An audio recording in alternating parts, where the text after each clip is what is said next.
Pedro Infante, Grandes Mexicanos, capítulo 3. Pininos en el cine.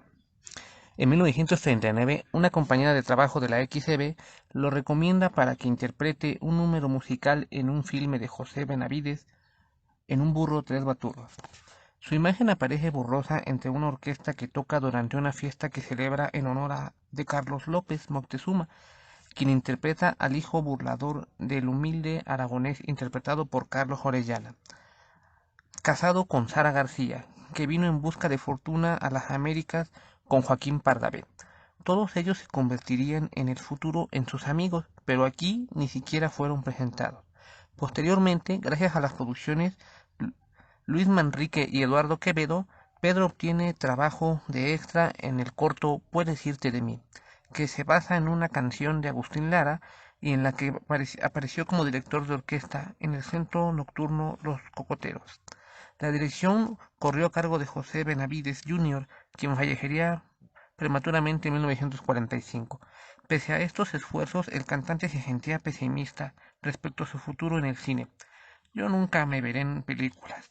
Eso queda para los bonitos, para los elegantiosos y ricos, para los guapos y famosos, no para mí, que soy un pobre diablo, cancionerito, gacho. Para mí, hijo del cine, es como un cuento de hadas, como visitar el país de las maravillas o el mismo cielo, decía en esa época. El actor y cantante Antonio Badú lo llevó a visitar un foro donde se filmaba La Liga de las Canciones de Chano Ureta, una comedia musical con Mapi Cortés y Ramón Armengol, sobre una conferencia internacional, excusa para numerosos musicales de Luis Alcaraz y muchos más. Fascinado por ese mundo irreal que nunca soñó, Pedro quedó boquiabierto y decide ingresar en ese medio en el que habría de filmar 59 películas más. Lo auxiliaron una serie de factores que se conjugaron para que el cine mexicano viviera su época de oro. La entrada de Estados Unidos a la Segunda Guerra Mundial tras el bombardeo japonés a Pearl Harbor el 7 de diciembre de 1941 hace disminuir la producción hollywoodense y alienta la producción nacional de películas. De acuerdo con la historia documental del cine mexicano, escrita por Emilio García Riera, las siguientes medidas ayudan al auge experimentado por la cinematografía nacional. La prórroga gubernamental a los productos del pago de impuestos. La reafirmación del decreto que obligaba a exhibición de películas nacionales. La aprobación de la creación del Banco Cinematográfico en 1942 y un año después la prohibición del doblaje al español de las cintas extranjeras. Carlos Monsiváis señala que las películas que se filmaron de 1939 a 1949 son un cine primigenio que disfruta de amplia credibilidad interna y externa. Los integrantes de la industria, productores, actores y directores, argumentistas, camarógrafos y técnicos, no se sienten haciendo arte, sino espectáculos que hablaban por las vidas que modifican. El auditorio cree cierto lo que contempla, no porque haya sucedido, sino porque la realidad no es un encadenamiento de hechos, sino lo que acontece transfigurado por la tecnología. El 27 de junio de 1942, por mediación de su padrino, Badú, Pedro obtuvo un papel secundario en otro filme de José Benavides Jr., La Feria de las Flores, en la que aparece otro novato que también triunfaría en la actuación y canto, Fernando Fernández. Para darme confianza, porque era mi presentación, el director ordenó que la primera escena en la que participaba fuera la de playback, en que cantábamos Badú, Fernández y yo. Como solo tenía que mover los labios siguiendo la letra de la canción, mis gestos fueron tan naturales que el señor Benavides me dio un consejo que me ayudó mucho en mi carrera: actuar siempre con naturalidad, recordaba en una entrevista. El reparto estaba encabezado por Antonio Badú y María Luisa Sea. El primero es Valentín Mancera, un chicano que lucha contra un malvado don Dionisio, Ángel T. Sala, que se había apoderado de su hacienda.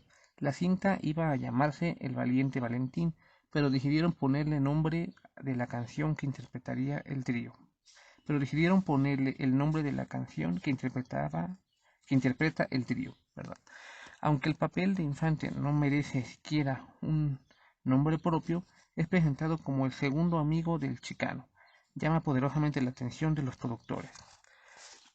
Si trabajo en cine, es, es debido a que una mujer que mucho me quiere, desde que yo era un perfecto desconocido y muchacho muy pobre, me ha elevado y a su titánico esfuerzo debo lo que soy, solía decir, refiriéndose a su esposa María Luisa León.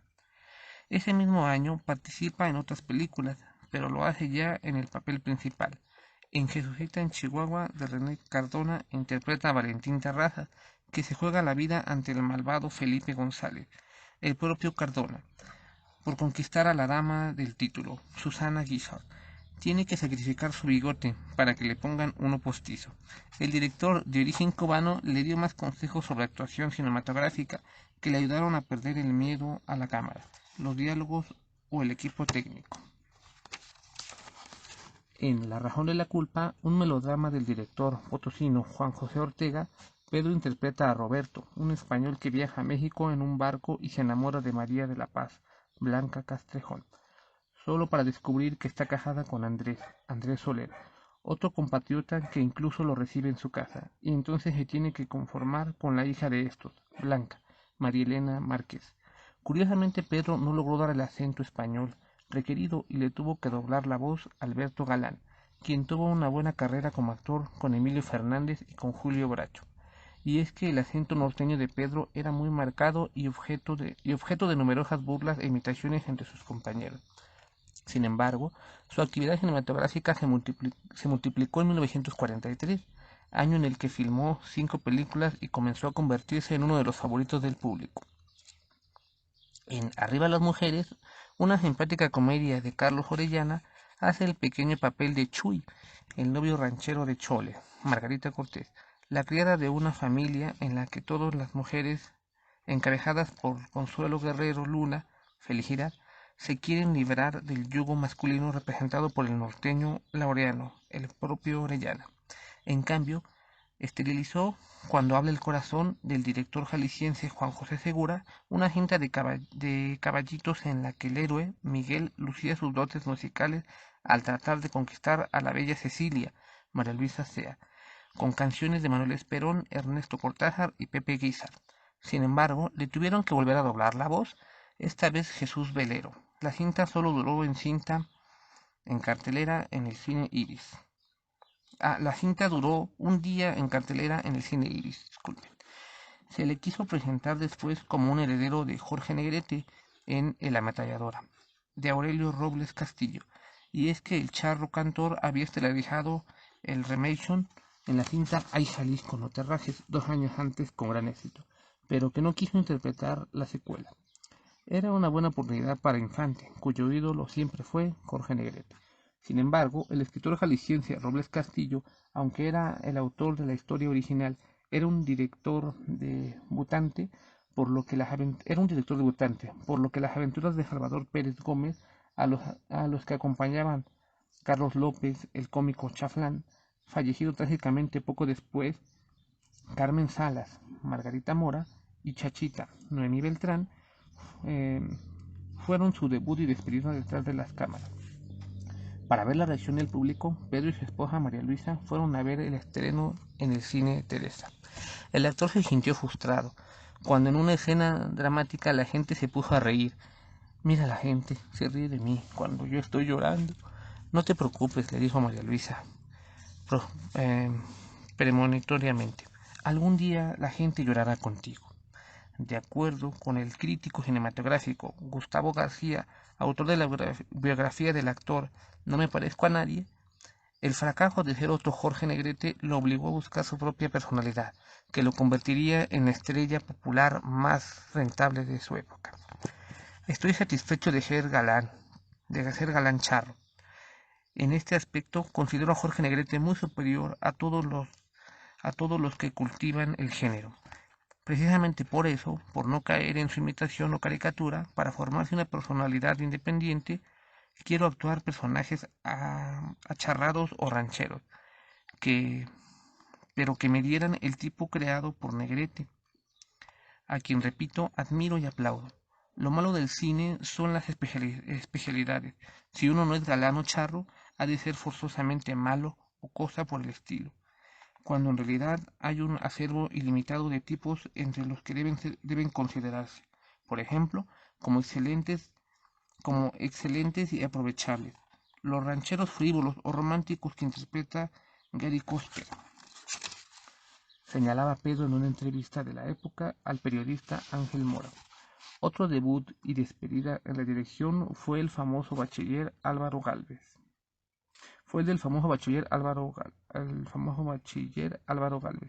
y Fuentes, quien tras una larga y exitosa carrera en la radio se puso delante de la cámara en Mexicanos al grito de guerra. En esta solemne historia del himno nacional, Pedro interpreta al heroico teniente Luis Sandoval, que alienta a las tropas nacionales a derrotar a los franceses, tocando con su corneta el himno compuesto por Francisco Javier Bocanegra y Jaime Nuno, muriendo heroicamente al lado de su padre, Arturo Soto Rangel. Su enamorada era Esther Lina Montes, una sobrina de los franceses. Miguel Inclán personificó a Benito Juárez, Miguel Ángel Ferris al general Ignacio Zaragoza y Salvador Quirós a Antonio López de Santana, todos ellos semejando a figuras de museo incapaces de la menor ironía. Pero sin duda la cinta más significativa de Pedro en el año fue Viva mi desgracia, una comedia ranchera de Roberto Rodríguez. En la cinta, el antiguo carpintero personifica a Ramón Pineda, un hombre tímido que se transformaba al ingerir una bebida espirituosa llamada la animosa, y conquistaba a Carolina, María Antonieta Pons, y a la botiria Carolina Barrett. En la cinta tenía que cargar con una gran orquesta, pero se sentía intimidado, por lo que se tuvo que grabar la voz aparte. El resultado fue muy bueno y Pedro se ufanó ante el director. ¿Qué cosas hemos hecho? No tienes vergüenza, le replicó Roberto. El éxito del filme estrechó las razones que se habría iniciado con la familia Rodríguez. Otra vez. El éxito del filme estrechó los lazos que se había iniciado con la familia Rodríguez, cuyo hermano menor, Ismael, había conocido en su anterior cinta, en la que trabajó como director y quien le tenía preparado una sorpresa en su futuro.